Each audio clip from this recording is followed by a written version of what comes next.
मुंबई के रहने वाले हैं। नाम है रवीना, जो कि मुंबई के रहने वाले हैं। अगर आपको मेरी आवाज पहुंच रही है तो अनाउंसमेंट सेंटर में 17-7 अनाउंसमेंट सेंटर में 17-7 आपका इंतजार कर रहे हैं।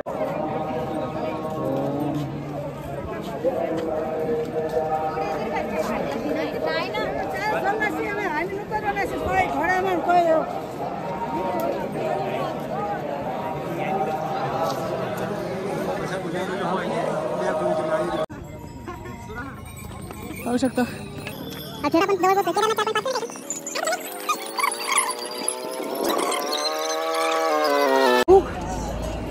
थंडी खूप वाजू राहिली. 2:30 वाजलेले दुपारचे. पण आपल्याला असं वाटतं की खूप उशीर झालाय. पण बघू शकता सगळा बर्फ आहे आणि बर्फाच्या मधून आपला हा रस्ता आहे पूर्ण. थंड आहे वातावरण खूप. येत असाल तर कपडे घेऊन या बर्फातले, म्हणजेच थंडीतले. पाय स्लिप होऊ शकतात. हे बघा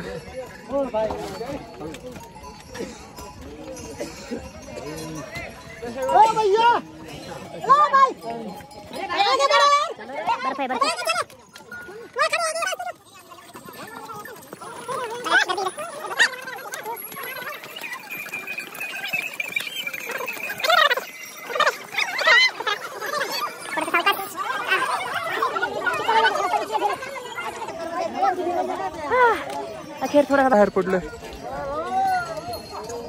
मी ज्याच्या उभा आहे हा बर्फच आहे. हे बघा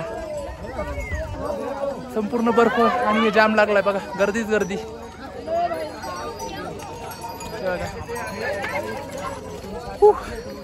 वातावरण उतरलंय. 1-2 डिग्री सेल्सिअस वरती आहे. थंडी आहे. यस लवकरच पोहोचायचंय. 2-2.5 किलोमीटर केदारनाथ मंदिर आहे. चला मंदिरात जाऊयात.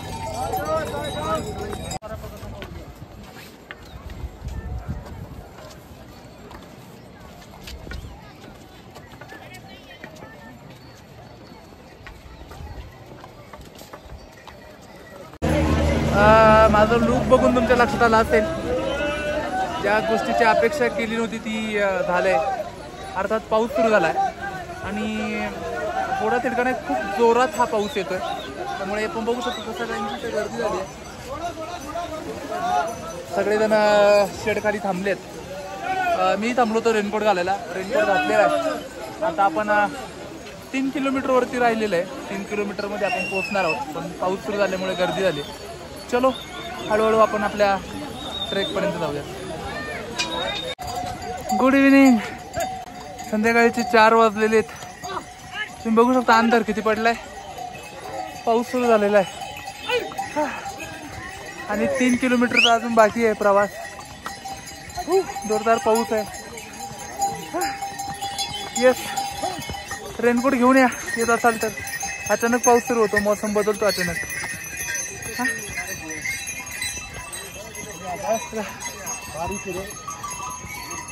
बर्फ थंडी सगळंच आहे. 2 रेनकोट घातलेले मी बघा. एक बॅगीसाठी आणि एक स्वतःसाठी.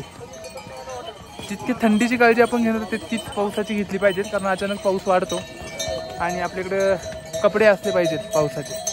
ओके चलो वर जाऊयात तातडीने. जास्त भिजायला नको कारण आपल्याला आणखीन भरपूर काही फिरायचं आहे. चला काळजी घ्या.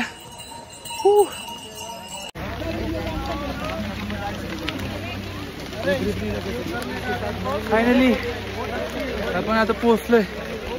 थोडं अंतर बाकी अजून तरी. बर्फ पडतोय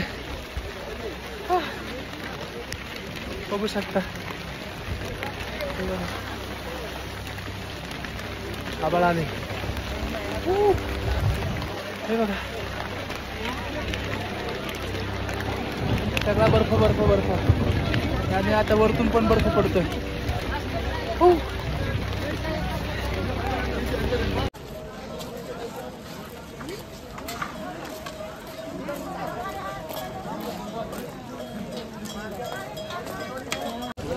फायनली आपण केदारनाथला पोहोचलोय. आता इथं आपला कॅम्प आहे. त्या कॅम्पला आपण जाऊयात. हे बघा केदारनाथ 1.5 किलोमीटर ते आपण थोड्या वेळाने किंवा उद्या सकाळी जाऊयात. मी तुम्हाला दाखवेल. तिथे आपले कॅम्प आहेत बघा, हे जे झेंडे लावलेले आहेत तिथे आपले कॅम्प आहेत. निसर्ग बघू शकता संपूर्ण बर्फाने हे आहे. आणि आता जो पाऊस पडतो तोही बर्फाचाच पाऊस पडतो, म्हणजे हिमवर्षाव सुद्धा सुरू आहे. चलो, गौरीकुंडपासून तर केदारनाथपर्यंतचा हा संपूर्ण प्रवास मी तुम्हाला दाखवण्याचा प्रयत्न केला आहे. तुम्हाला तो आवडेल अशी अपेक्षा करतो. आणि प्लीज जर तुम्हाला आवडला तर सबस्क्राईब करा, शेअर करा आणि कमेंटमध्ये नक्की सुचवा की आणखीन पुढच्या प्रवासात तुम्हाला काय अपेक्षित आहे, कशा पद्धतीने ते असायला हवं. इथे जे कॅम्प आम्ही आता घेतलेत ते कॅम्प आधीच बुक केले ते 900 रुपये पर हेड या पद्धतीने. त्यामुळे तुम्ही आधीच बुक करा.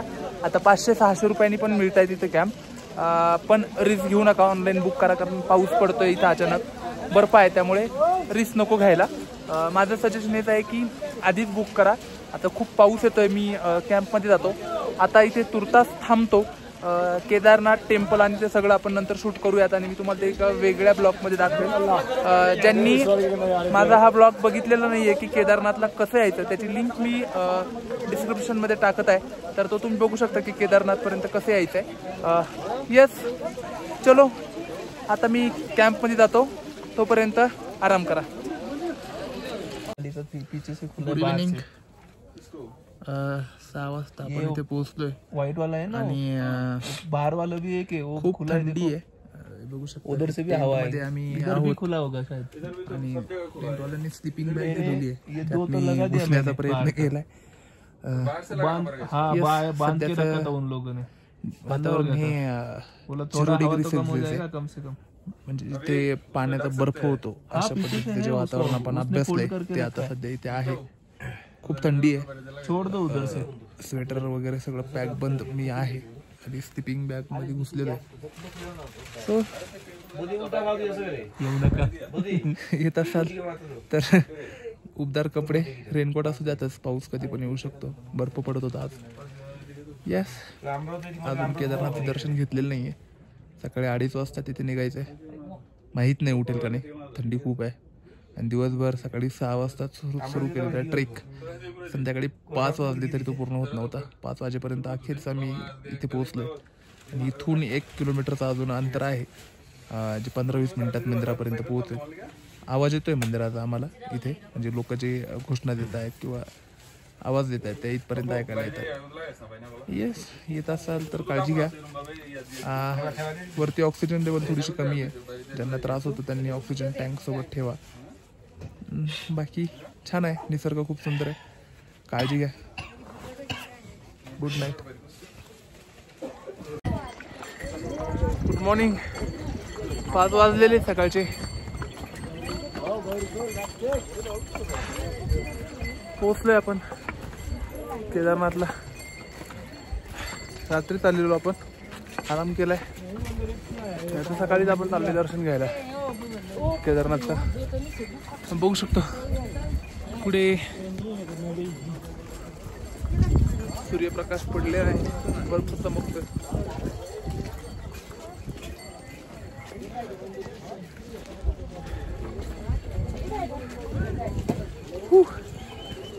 निसर्गाचा हा आविष्कार बघायचा असेल तर जरूर आहे. थंडी खूप आहे, भयानक थंडी आहे.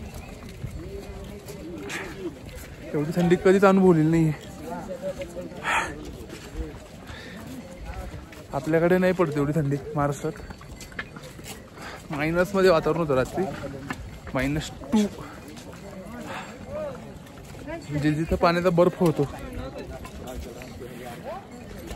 चालत राहूयात. थोड्या अंतरावरती आपलं आता मंदिर आहे. बघू शकतो सगळीकडे बर्फ. हा, खूपच थंडी आहे. इथे थोडीशी आग दिसली मला. हात जरा गरम करूयात. प्रसाद ले लो भैया. गरम कर लेता हूँ हाथ थोड़ा. पूरा नहीं पूरा करो, प्रसाद लेके जाओ. देखो भैया यहाँ पर महाराष्ट्र से आए हम, क्या बताओगे हमारे? महाराष्ट्र कहाँ से आए हो? महाराष्ट्र नगर, अहमदनगर. कोल्हापुर कोल्हापुर गली गला सीधा तो गए हम. आगे ले आओ, दोस्त भी है. सारे पीछे आगे. वो आगे मेरे पीछे रहा. ठंडी की वजह से. सुबह रात में ठंडी है.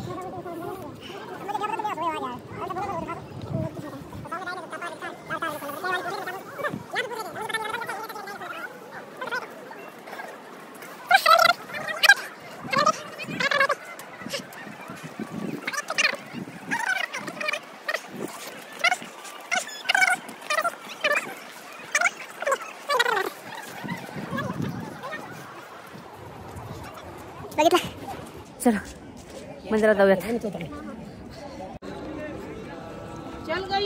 पहाड़ों में चाय पीने की मजा ही अलग होती है. चहाशिवाय शक्यच नाही.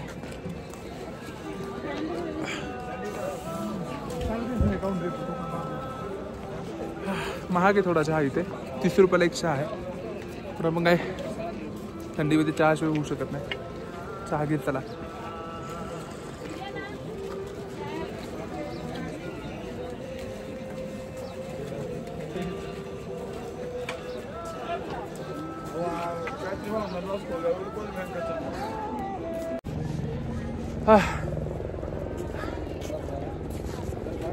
मोठा ओम.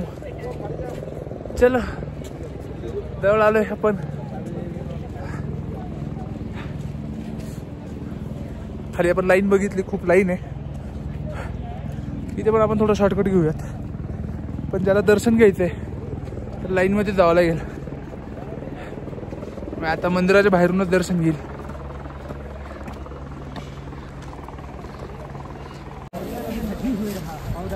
दर्शनासाठी बघा लाईन लागलेली आहे.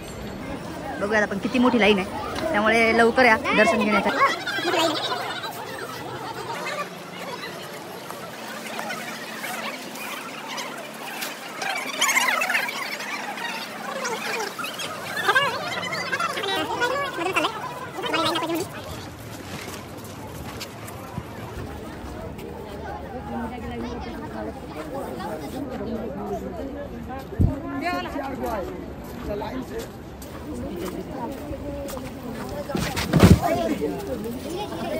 पकड़ो पकड़ो पकड़ो, हाथ पकड़ो. धीरे धीरे भैया. हाँ धीरे चलना है. काही करू नका. इथे सगळं पावसाचं वातावरण आहे. बर्फ आहे. निघू शकता. मोठी लाईन.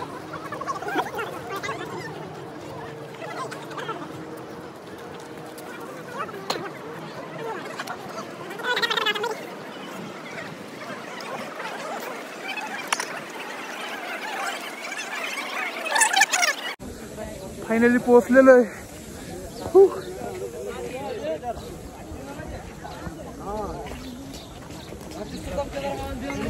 बघा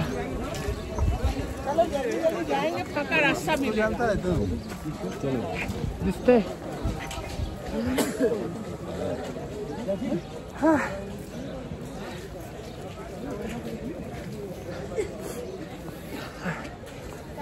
फायनली आपण पोहोचलो. आता जरा जवळून मंदिर बघूयात. काळजी घ्या येताना. ब्लॉग बघितल्याबद्दल धन्यवाद. त्यानंतर जाताना तर ब्लॉग बनवणार नाहीये. जसं आलोय तसंच आपल्याला रिटर्न जायचं आहे. जाताना तुमच्या मनात तुम्ही थांबू शकता. जिथे तुम्हाला एन्जॉय करायचं करू शकता. चला दर्शन घेऊयात आणि थांबूया तिथे. तुम्हाला जर ब्लॉग आवडला असेल तर प्लीज लाईक करा, शेअर करा, सबस्क्राईब करा. आणि इथपर्यंत कसं यायचं, अगदी पुणे टू हरिद्वार, हरिद्वार ते सोनप्रयाग, आणि सोनप्रयाग ते गौरीकुंड, आणि गौरीकुंड ते केदारनाथ. बरोबर केदारनाथ बरोबर इथे कशा पद्धतीने एक्सप्लोअर करायचं आहे हे सगळं बघण्यासाठी मी प्रत्येक व्हिडिओची लिंक बनवलेली आहे. ती तुम्ही बघू शकता. मी ती आपल्या या व्हिडिओच्या अबाउटमध्ये टाकलेली आहे. तर तुम्ही ते टाकू शकता आणि पाहू शकता. ओके चला थांबतो इथे. पुन्हा एकदा जरा जवळून मंदिराचं दर्शन तुम्हाला करवतो आणि थांबूयात. थँक्यू. संपूर्ण तुम्ही बघत आलात. हे बघा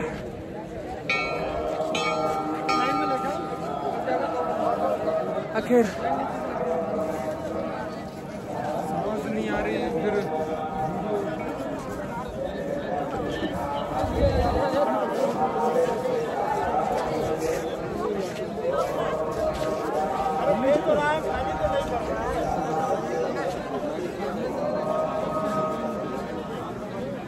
मुंबई के रहने वाले हैं. नाम है रविदास, जो कि मुंबई के रहने वाले हैं. अगर आपको मेरी आवाज सुन रही है तो अनाउंसमेंट सेंटर में 17 7 अनाउंसमेंट सेंटर में 17 7 आपका इंतजार कर रहे हैं. कृपया आप अनाउंसमेंट सेंटर में आए और उससे मिलाएं।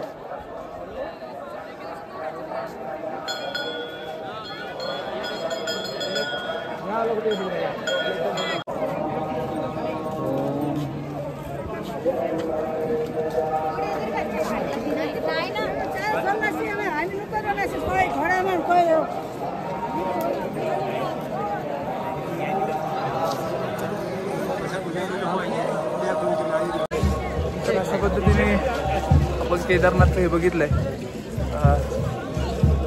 हे बघा इथे आणखीन एक गोष्ट बघण्यासारखी आहे.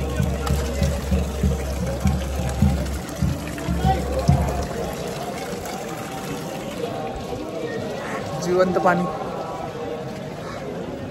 त्यातनं येते. आपलं पाठीमागं मंदिर आहे केदारनाथ ते. आणि आता आपण थोडंसं पुढे जाऊयात. ज्यावेळेस महाप्रलय आलता आणि जे दगड खाली आले वाहून त्याच्यामुळे हे मंदिर वाचलं असं म्हणतात. तर ते थोडंसं ते बघूयात का आपण. चला पण ते पण दाखवतो मी.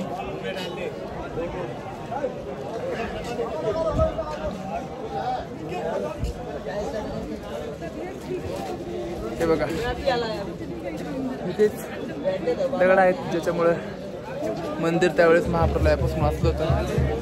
थंडी खूप आहे. कानटोपी काढली मी.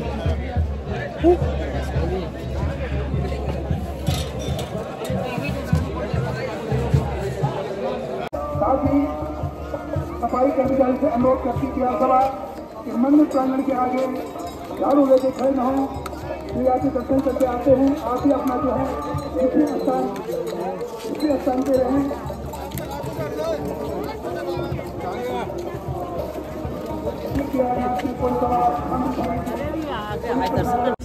फायनली आपण दर्शन घेतलेलं आहे. ऊन पडले.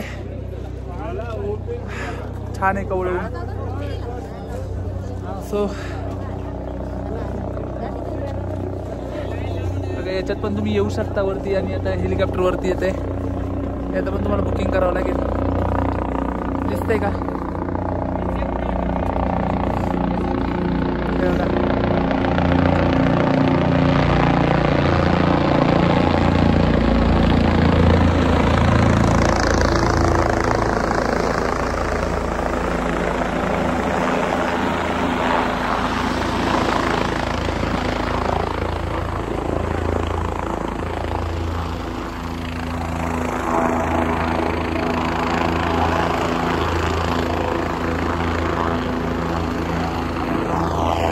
करावं लागतं.